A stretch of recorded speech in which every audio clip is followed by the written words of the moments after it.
আমরা একটু ভিড়টা থেকে বেরিয়ে এসেই দাঁড়ালাম যে আবার যখন সিঁদুর উঠবে তখন যাব। আর এই জায়গা থেকেও ফাংশনটা ভালো করেই দেখা যাচ্ছিল।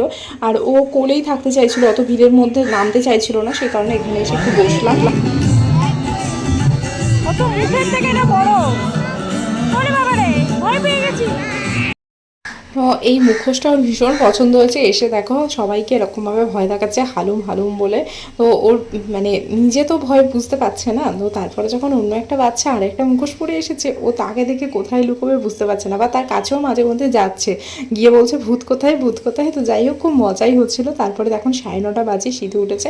আমরা দুটো গান শুনেই চলে এসেছি, কারণ আমাদের বাড়ি থেকে অনেকটা দূরেই, মানে অনেকটা দূরে বলতে কি এখানে টোটো করে যেতে হবে, এতটা রাতে টোটোটা পাওয়া যাবে না। তো সেই কারণেই আমরা দুটো গান শুনেই চলে আসলাম। আর একটু তাড়াতাড়ি উঠলে হয়তো আর একটু গান শুনতে পারতাম, কিন্তু প্রথমবার সামনে থেকে লাইভ দেখছি, একটু মুখটা ভালো দেখি। লাগছে।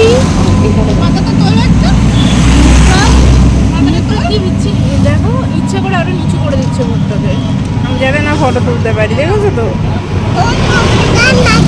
না না না না ও ঠান্ডা ঠান্ডা, আচ্ছা আচ্ছা আচ্ছা, ঠিক আছে ঠিক আছে। খুব কনসার্ন ওকে নিয়ে।